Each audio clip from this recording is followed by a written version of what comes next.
संजय निषाद का बीजेपी को अल्टीमेटम।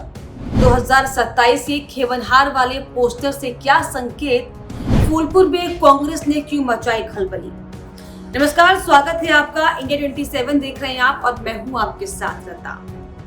उत्तर प्रदेश में होने वाली 9 सीटों पर उपचुनाव से पहले ही सियासी जो गर्मा गर्मी है वो जोरों पर दिखाई पड़ रही है, क्योंकि अब लखनऊ में अलग अलग पार्टी के नेताओं की तरफ से पोस्टर वॉर जो है वो शुरू हो गया है।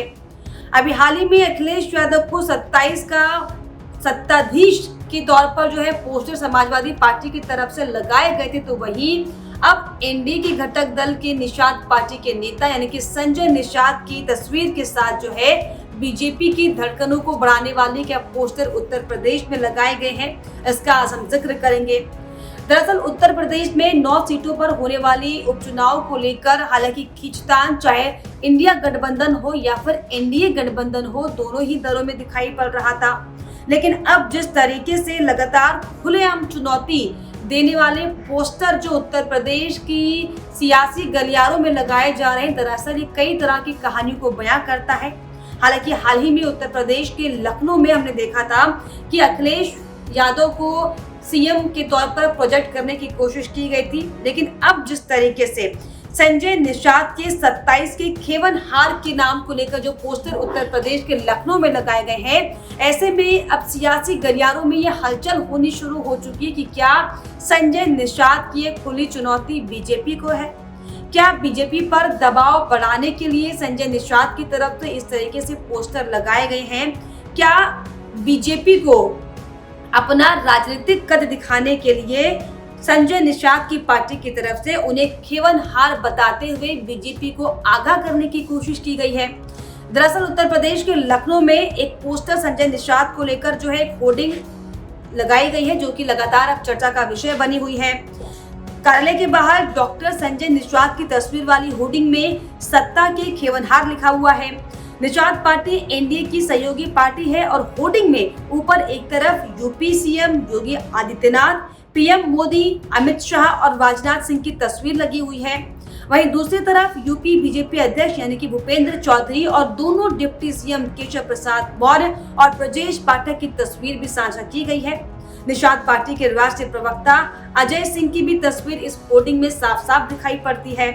होर्डिंग देखने से ये साफ हो रहा है कि यह होर्डिंग अजय सिंह या फिर उनके समर्थक की तरफ से लगाई गई होर्डिंग है, जिसमें होर्डिंग में सबसे ऊपर जय निषाद, जय श्री राम और जिंदाबाद निषाद जैसे शब्दों का इस्तेमाल किया गया है। और 27 के खेवनहार का ये पोस्टर बीजेपी कार्यालय, संजय निषाद के घर पर, डिप्टी सीएम ब्रजेश पाठक और उनके घर और राजभवन के बाहर दरअसल लगाया गया है। लेकिन ऐसे में अब जिस पोस्टर वॉर की चर्चा हालांकि लगातार उत्तर प्रदेश के लखनऊ में हो रही है, ऐसे में समझने वाली बात यह है कि अब दरअसल निषाद पार्टी की तरफ से, संजय निषाद की तरफ से इस तरह के पोस्टर क्यों लगवाए गए हैं। तो इसके लिए दरअसल अभी हमें कुछ दिन पहले जो सीटों को लेकर मंथन चल रहा था उसका जो है जिक्र याद करना होगा, क्योंकि जिस तरीके से संजय निषाद की तरफ से 2 सीटों को लेकर मांगे लगातार बीजेपी से हो रही थी और तल्ख बयान भी साफ तौर पर संजय निषाद के देखने को मिले थे, जिसमें ये धमकी या फिर चेतावनी देते हुए संजय निषाद दिखाई पड़े थे कि अमित शाह से हालांकि उनकी बातचीत हुई थी और ये कहा था कि दरअसल गठबंधन धर्म का पालन तो करना ही होगा, क्योंकि 2 सीटें मंझवा और कठेरी की मांग जो है संजय निषाद की तरफ से शुरुआती समय से की जा रही थी। लेकिन जिस तरीके से एक भी सीट निषाद पार्टी को नहीं मिली, तो क्या तब ये पोस्टर लगाकर अपने राजनीतिक कद का बखान करने की कोशिश जो है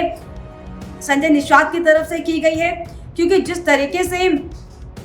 जो अहमियत दिखाने की और दबाव दिखाने की कोशिश साफ तौर पर इस पोस्टर के द्वारा झलकाने की कोशिश की गई है, ये दरअसल बताता है कि जिन सीटों की मांग वो कर रहे थे उन सीटों को ना मिलने के बाद अब जो 27 का रण आगामी समय में प्रदेश में होने वाले हैं, उसको लेकर कहीं ना कहीं संजय निषाद की तरफ से साफ इशारा कर दिया गया है कि दरअसल भले ही अभी आपने हमें सीट नहीं दी हो, लेकिन 2027 का खेवनहार तो भाई हम ही हैं। जिस तरीके से त्रेता युग में श्री राम की नैया को पार लगाने का काम खेवनहार ने किया था, तो ऐसे में बीजेपी की नैया को पार लगाने का काम संजय निषाद के अलावा हालांकि कोई नहीं कर सकता, क्योंकि जिस तरीके से 2 सीटें ना मिल पाने के दर्द के बावजूद भी जो बयान संजय निषाद का सामने आया, जिसमें खुले तौर पर वो ये कहते हुए दिखाई पड़ रहे हैं कि 2018 में ऐतिहासिक जीत देखी, 2019 में, 2022 में तमाम चुनाव का उन्होंने हालांकि जिक्र करते हुए साफ तौर पर कहा कि जीत जो है निषाद पार्टी की हुई है और हमें सीटों से मतलब नहीं है, बल्कि हमें जीत से मतलब है। क्या कुछ कहा पहले आप सुनिए, उसके बाद हम जिक्र करेंगे। मेरा एक विचारधारा रहा कि हमेशा जीत चाहिए, सीट नहीं जीत चाहिए, मेरा एक विचारधारा रही और उस जीत के सहारे हम जो है समाज को कुछ दे सकते हैं। उस जीत की देन रही है कि 2017 में मैं चुनाव लड़ा था और कांग्रेस सपा बसपा को उत्तर प्रदेश से हटना पड़ा, सत्ता से दूर करना पड़ा। जो एक इतिहास था, ये लाओ उनको लाओ उनको लाओ ये हटाओ, 2018 का भी इतिहास आपने देखा, 2019 में ऐतिहासिक जीत देखा, 2022 में ऐतिहासिक जीत देखा। उस जीत की देन है कि डॉक्टर संजय जैसा एक गांव में रहने वाला, एक नदी के किनारे, जंगल के किनारे रहने वाला व्यक्ति अपने समाज की वकालत करने का अवसर जो राष्ट्रपति तक हो, चाहे प्रधानमंत्री तक, चाहे गृह मंत्री तक हो, चाहे राष्ट्रीय अध्यक्ष हो, मुख्यमंत्री तक हो और आज के बीच में कैबिनेट में बैठकर हो। आज कम से कम इस उपचुनाव में जीत चाहिए। हम अपने को सौभाग्यशाली हूँ कि कम से कम हमारे इस मंत्र को विपक्ष के लोग भी ट्वीट कर रहे हैं कि नहीं जीत चाहिए, सीट नहीं चाहिए। तो सुना आपने जिस तरीके से भले ही एक दबी आवाज में संजय निषाद ने ये भले कहा हो कि दरअसल उन्हें सीटों से मतलब नहीं, उन्हें जीत से मतलब है, लेकिन जो इशारा साफ तौर पर संजय निषाद करने की कोशिश कर रहे हैं वो ये दरअसल चाहे 2019 की बात हो, चाहे 2018 की बात हो, चाहे 2022 की बात हो, निषाद पार्टी ने जिस तरीके से बीजेपी को सहारा देने का काम किया है, सिर्फ और सिर्फ जीत उनका लक्ष्य है। और ऐसे में जताने की कोशिश संजय निषाद की तरफ से साफ तौर पर की गई है कि नदी के किनारे बसने वाले समुदाय चुनावी गणित के लिहाज से काफी खास अहम है। और इसी की चर्चा अब दरअसल सियासी गलियारों में लगातार उठने लगी है कि आखिर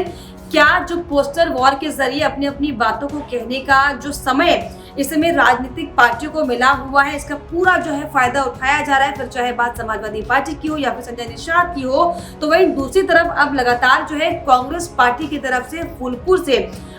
फूलपुर से कांग्रेस के प्रत्याशी के नामांकन भरने को लेकर अब चर्चाएं जोरों पर साफ तौर पर दिखाई पड़ रही, क्योंकि सपा कांग्रेस दोनों ही पार्टी के पदाधिकारियों में खलबली मची हुई है। प्रयागराज में फूलपुर विधानसभा सीट से गंगापार जिलाध्यक्ष सुरेश यादव ने दरअसल नामांकन दाखिल कर दिया है। दरअसल सीटों को लेकर हालांकि समाजवादी पार्टी और कांग्रेस में जो है हालांकि तमाम तरह के मंथन चल रहे थे, लेकिन क्योंकि कांग्रेस 4 सीटों की मांग करे, लेकिन समाजवादी पार्टी सिर्फ 2 ही सीटों को कांग्रेस के खेमे में देने के मूड में थी। लेकिन कांग्रेस पार्टी ने हालांकि बड़ा दिल दिखाते हुए सिर्फ और सिर्फ समाजवादी पार्टी के चेहरे को समर्थन करने की बात कही, गठबंधन फर्ज निभाने की बात जरूर कही हो, लेकिन जिस तरीके से फूलपुर से जो बागी स्वर अब दिखाई पड़े हैं, इसको लेकर अब लगातार जो है कांग्रेस में, समाजवादी पार्टी में खलबली मचनी अब शुरू हो चुकी है, क्योंकि सुरेश यादव ने अपने जो है प्रयागराज की फूलपुर सीट से नामांकन पर्चा दाखिल कर दिया है और समाजवादी पार्टी ने यहां से मुस्तफा सिद्दीकी को प्रत्याशी बनाया है। हालांकि समाजवादी पार्टी और कांग्रेस पार्टी लगातार इस तरीके से लगातार एकजुट होने का दावा तो जरूर कर रहे हैं, लेकिन जिस तरीके से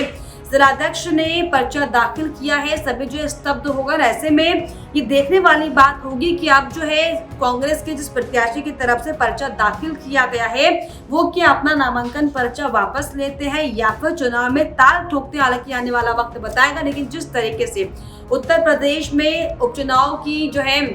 गर्मा गर्मी सियासी तपिश जो उत्तर प्रदेश में दिखाई पड़ रही है, कहीं ना कहीं बताती है कि अभी से जो है उपचुनाव के जरिए 2027 का जो बुगल है वो साफ तौर पर अलग पार्टियों ने फूंक दिया है, जिसका जो असर है वो पोस्टर वॉर के जरिए उत्तर प्रदेश में, लखनऊ में, सियासी गलियारों में देखने को मिल रहा है। लेकिन इसको लेकर आपकी इस पर क्या राय है, हमें कमेंट बॉक्स में जरूर लिखिएगा। इसके अलावा हमारे चैनल को लाइक, शेयर एंड सब्सक्राइब करना भी ना भूलें।